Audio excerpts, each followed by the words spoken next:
Olá, no programa de hoje as pautas prioritárias no radar do Congresso. Em meio ao período eleitoral, Senado e Câmara prometem esforços concentrados para apreciação de matérias da agenda econômica, como tensões entre os poderes em torno das emendas orçamentárias e disputas de protagonismo podem repercutir nesse jogo, e as articulações em curso para a sucessão nas duas casas.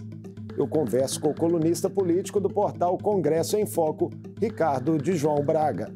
Bem-vindo mais uma vez ao Mundo Político, Ricardo. Sempre um prazer recebê-lo. Eu que agradeço o convite. Muita satisfação estar aqui com vocês. Satisfação é nossa. Ricardo, por unanimidade, 11 votos a 0, o Supremo decidiu no fim da última semana manter a decisão individual do ministro Flávio Dino, que suspendeu a execução das emendas impositivas de deputados federais e senadores ao orçamento da União.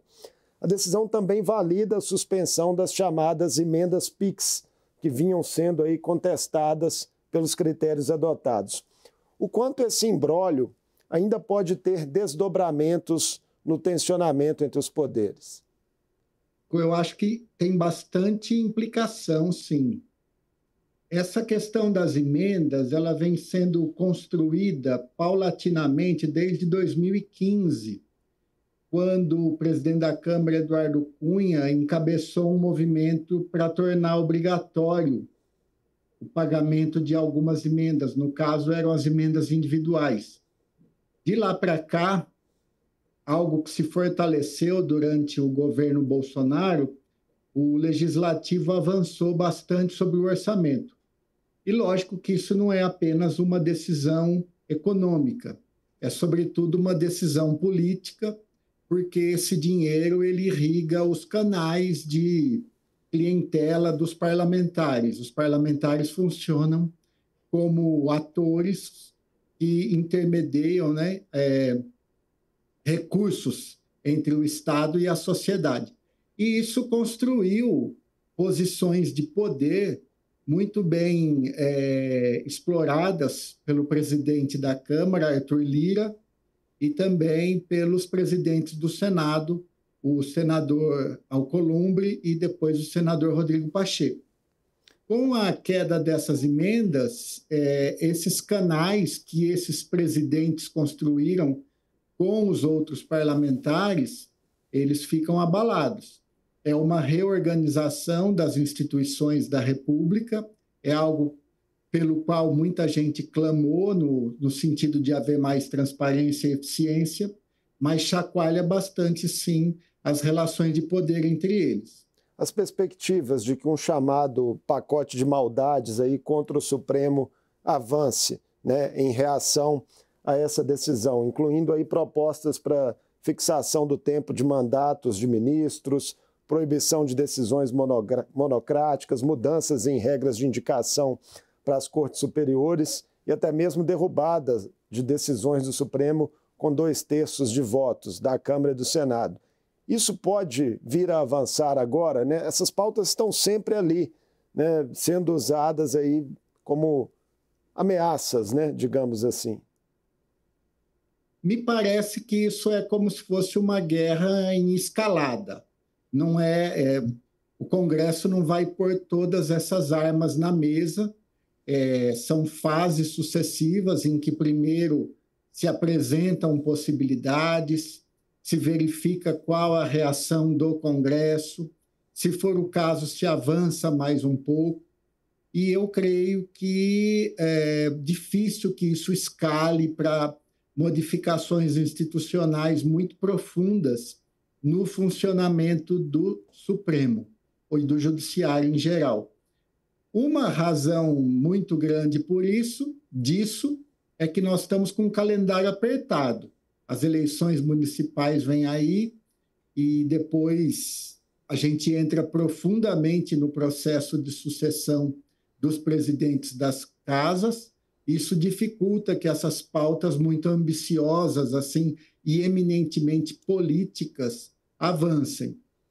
E a outra razão é porque o judiciário ele tem reserva de poder muito grande nessa briga, porque você imagina se o Congresso aprova uma PEC retirando poderes do Supremo, e o Supremo diz que essa PEC é inconstitucional, o que é possível, porque o Supremo pode julgar essa PEC. E como ficaria esse imbróglio, não é? A gente cairia numa crise muito complicada. Então, eu acho que ninguém tem interesse em avançar a esse ponto. Em relação especificamente às emendas, né, a imprensa já noticiou que o senador Rodrigo Pacheco pretende apresentar um projeto de lei para remodelar essas emendas, até como uma forma aí de dar uma resposta. A ideia seria reduzir as modalidades existentes de emendas, especificar melhor qual parlamentar pede o recurso, além do destino dessas verbas. O que lhe parece esse movimento, Ricardo? Ele mudaria alguma coisa mais substancialmente no jogo de poder entre o Executivo e o Legislativo? Mudaria, e eu acho que mudaria para melhor do que nós temos hoje. Tem dois elementos importantes para a gente mapear nessa discussão. O primeiro é a questão do nosso sistema de governabilidade chamado presidencialismo de coalizão.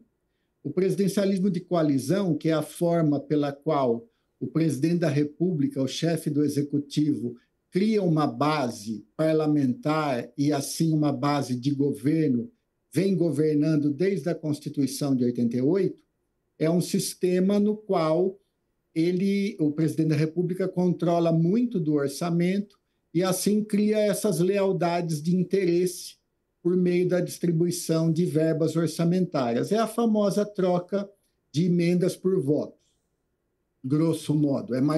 Tem coisas mais complexas do que isso, mas esse é um ponto. O segundo ponto é algo, digamos assim, mais republicano e padrão, que é a discussão de quanto que o Congresso pode e deve mexer no orçamento. E, nesse aspecto, o que chama muito a atenção é a necessidade de transparência e responsabilização pelo uso dos recursos públicos. Transparência de quem indica o recurso, quem recebe o recurso e responsabilização pelo seu uso.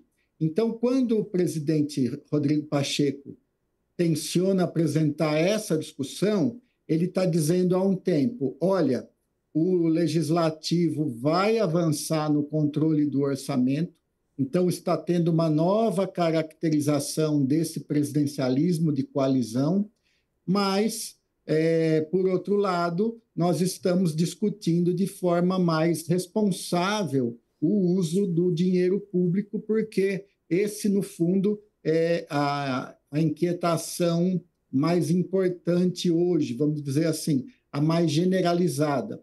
Muita gente até concorda que o Congresso pode e deve ter mais ingerência sobre o orçamento, mas ninguém concorda que isso pode ser feito em prejuízo da transparência e da responsabilização. Falando em transparência, o portal UOL traz nessa segunda-feira uma reportagem indicando que o presidente Lula teria favorecido aí cidades governadas pelo PT ou por partidos aliados em São Paulo e no Rio de Janeiro, com repasses de 1 bilhão e 400 milhões, né, sem aval da área técnica ou justificativas deliberadas. Isso pode trazer, Ricardo, novas rusgas, dentro da base governista, né, já que temos ali uma série de interesses que se movem, né, por vezes divergentes entre os partidos que compõem essa base. Marco, o padrão do funcionamento da alocação orçamentária, também fazendo aqui o panorama, é que 98% do orçamento ele já é carimbado. Você vai pagar dívida pública, servidor público, vai pagar precatório, você vai pagar custeio da máquina, mas uma pequena parte ela é manobrável, ela é discricionária. Ao longo da história das últimas décadas, essa parte discricionária ela sempre pende em favor daquele que está no poder, presidente da República, presidentes das casas do Congresso. Então, hoje, se a gente fizer um mapeamento nas notícias jornalísticas, nós vamos ver que o presidente da República direcionou recursos para cidades do seu interesse de forma arbitrária, isto é, não técnica. E nós vamos achar notícias similares sobre outros políticos importantes do Legislativo. Então, esta dinâmica, ela é, vamos dizer assim, permanente do Congresso, esse favorecimento de aliados, e essa dinâmica tende a se acentuar em período eleitoral. Eu diria que ninguém deve se espantar com isso, ninguém do jogo político, não é? Os deputados, senadores, prefeitos e o próprio presidente da República.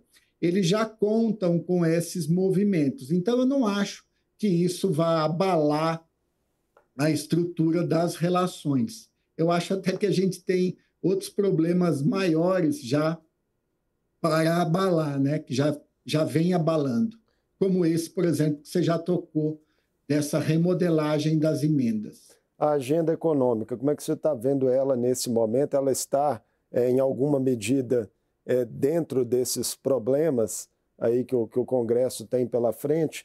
Temos, por exemplo, uma previsão de votação já nesta terça-feira no Senado do projeto ali que vai estabelecer compensações, né, para o fim da desoneração da folha de pagamento de 17 setores.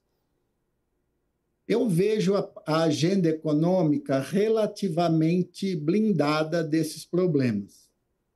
Por quê? Porque me parece que, ao longo do tempo, desses últimos anos, houve uma aproximação dos presidentes das casas, presidente Alcolumbre, Rodrigo Maia, Arthur Lira e Rodrigo Pacheco, uma aproximação em torno de uma agenda de reformas econômicas pró-mercado. Não é uma agenda muito ousada, não é uma agenda revolucionária. A gente pode até discutir a reforma tributária dentro disso, que ela é muito importante, muito valiosa, mas ela é fruto de um amplo acordo. E essa agenda econômica relativamente blindada no Congresso, ela foi recepcionada pelo ministro da Economia, Fernando Haddad, ministro da Fazenda, de uma forma politicamente bastante inteligente. O Haddad vem buscando negociar com as lideranças do Congresso. Ele está tentando modificar o que pode, conter perdas naquilo que ele entende como perdas e passar aquilo que lhe interessa. Então, eu vejo, Marco, que essa agenda econômica ela está relativamente blindada por uma visão generalizada dessas lideranças, por uma humildade inteligente do Fernando Haddad, por contatos entre o setor privado brasileiro e as lideranças do Congresso.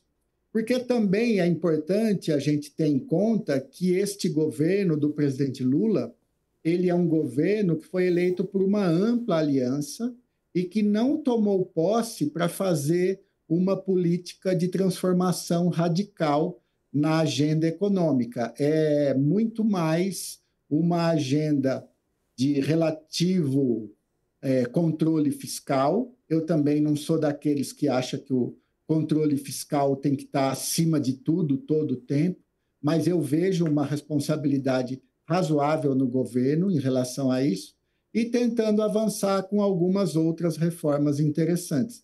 Algumas regulamentações de crédito e, principalmente, a reforma tributária. Um ponto aí no horizonte que talvez vá explicitar mais antagonismos é a reforma administrativa, porque aí as áreas pró-mercado elas vêm apresentando uma visão muito voraz, e eu acho até que simplória, do que deve ser o Estado, e, por outro lado, o governo tem um cuidado bastante grande em não mexer com a máquina pública de uma forma que ele entenda que vai desmontar os serviços públicos e também atacar uma base que é importante para o governo, que são os servidores públicos, os sindicatos de servidores públicos. Mas, no momento, eu acho que essa agenda econômica sofre alguns percalços, uns chacoalhões em virtude de brigas, mas que no médio prazo ela vai seguir da forma que vinha vindo, com sucessos com alguma frequência e construindo no sentido de uma agenda mais pró-mercado e com um pouco de responsabilidade orçamentária e também algumas inovações importantes. Na questão das reonerações, né, elas estão previstas para acontecerem de forma gradual, né, pelo relatório do senador Jacques Wagner. Você acredita que, nos termos em que está colocado esse relatório, né, ele já diminui os riscos de um agravamento de desequilíbrio fiscal?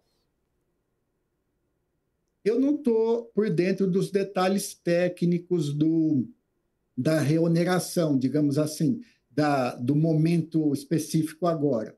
Mas até onde eu tenho visto, como postura geral do ministro Haddad, ele vem com uma política inteligente de contenção de danos, sabe, Marcos? E como o relator, você está dizendo, é o senador Jacques Wagner, que é um político muito hábil, muito experiente, eu imagino que essas coisas estão sendo bem equacionadas. Lá atrás, o governo queria uma volta dos tributos bem mais rápida, isso já passou por uma renegociação, por um ajuste de posições. Então, eu acho que isso vai se encaixar sem maiores danos também dentro do panorama econômico do governo. Na verdade, eu no geral, eu sou uma pessoa relativamente, até bastante otimista com a forma como as coisas vêm sendo conduzidas nessas relações executivo-legislativo em torno dessa pauta específica. Em relação à reforma tributária que você citou há pouco, né, Ricardo? A Câmara dos Deputados aprovou na semana passada o texto base do segundo projeto de lei, né, complementar que regulamenta a matéria, cria ali, né, aquele comitê, né, gestor que vai ficar responsável pelo regramento, por acompanhar, né, monitorar a execução.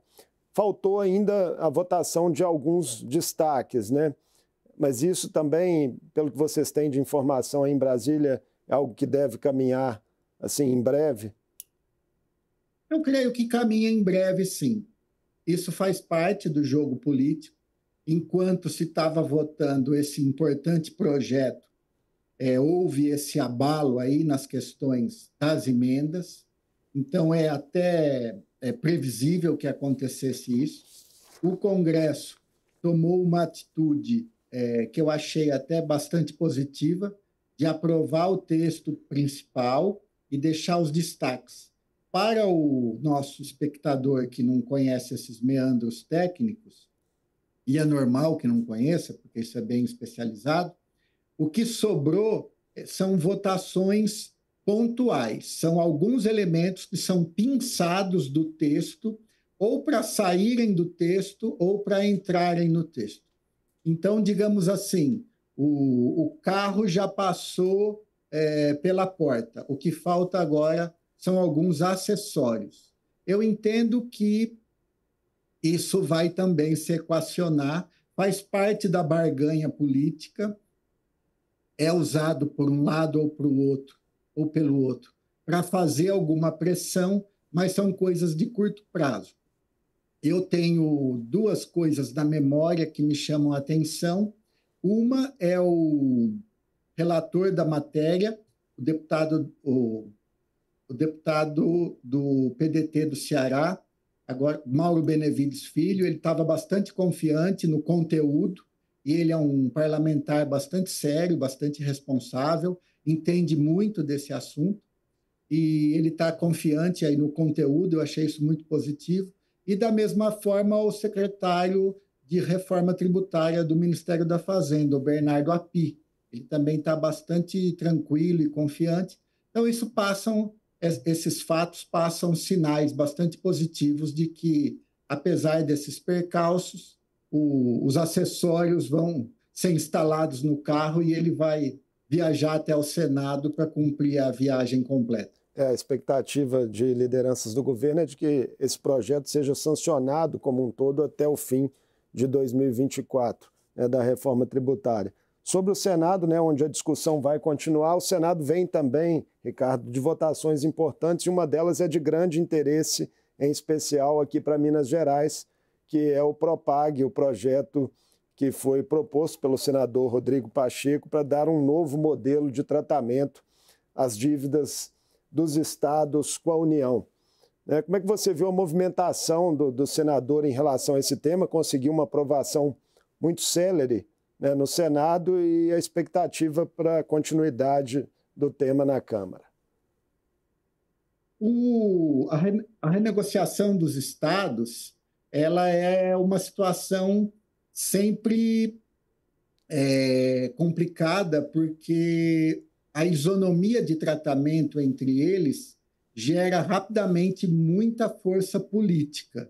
Se a União abre para algum ente uma condição mais favorável, todos os outros vão pleitear aquilo, e com uma dose bastante grande de legitimidade. Afinal, os entes federados são todos iguais aos olhos aí do sistema político.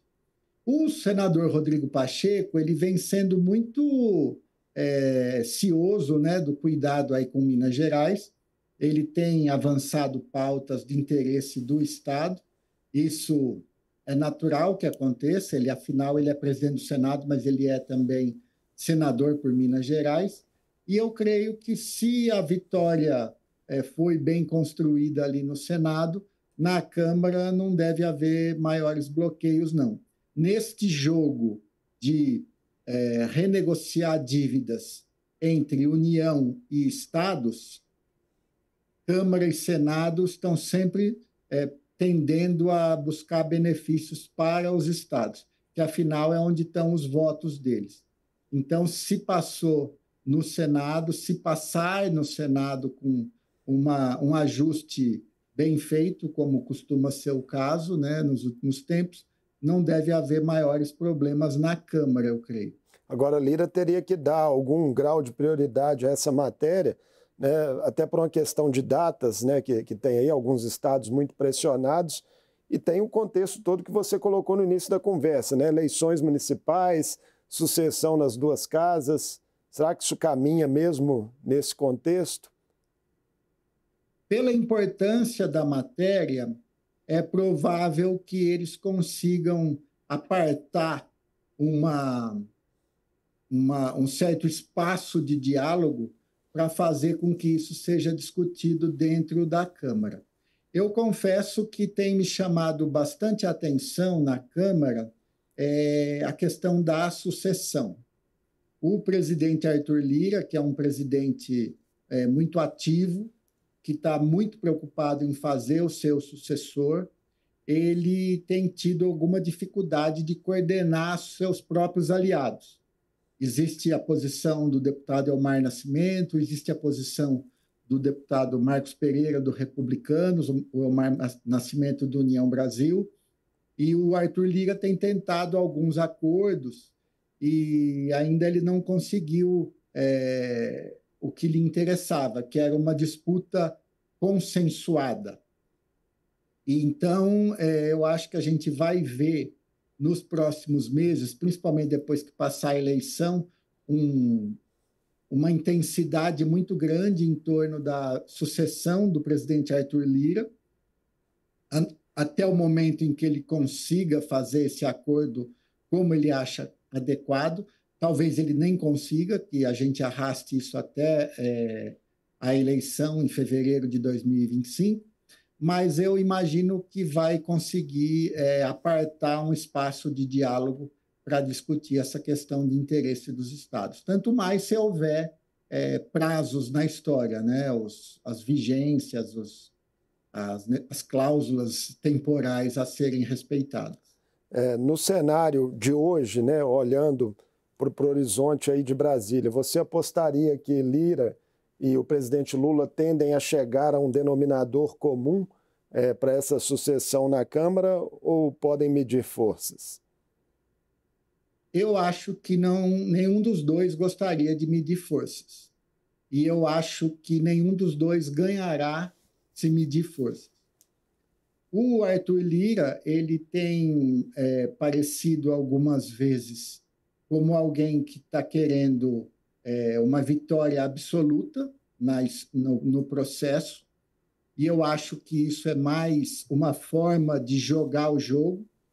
E o PT do presidente Lula tem feito aquela tradicional postura também de ficar de bastidor, dizendo que não vai influenciar, não vai atrapalhar, mas me parece que vai haver uma confluência aí para uma posição. A questão das emendas mesmo, Marcos, ela me chama a atenção sob o aspecto de se há uma questão política interferindo nessas decisões do judiciário com o intuito de balançar a sucessão na Câmara. Eu acho que eu não consegui ser claro, mas a minha curiosidade existe interesse na sucessão da Câmara ao mexer nas emendas orçamentárias agora? Isso, para mim, ainda é uma questão não respondida. Mas, se fora esse elemento, eu acho que não há interesse nem movimento de Arthur Lira e presidente Lula de um confronto aberto pela presidência da Câmara. Eu acho que o presidente Lula sairia perdendo porque ele não iria conseguir votos, porque a esquerda, centro-esquerda, ela tem uma quantidade insuficiente de votos, 130, 140, e o Arthur Lira também veria seu próprio grupo de aliados com fraturas que ele nunca conseguiria mais cicatrizar. Vamos observar atentamente esses passos. Só para a gente fechar a nossa conversa, o tempo já está acabando.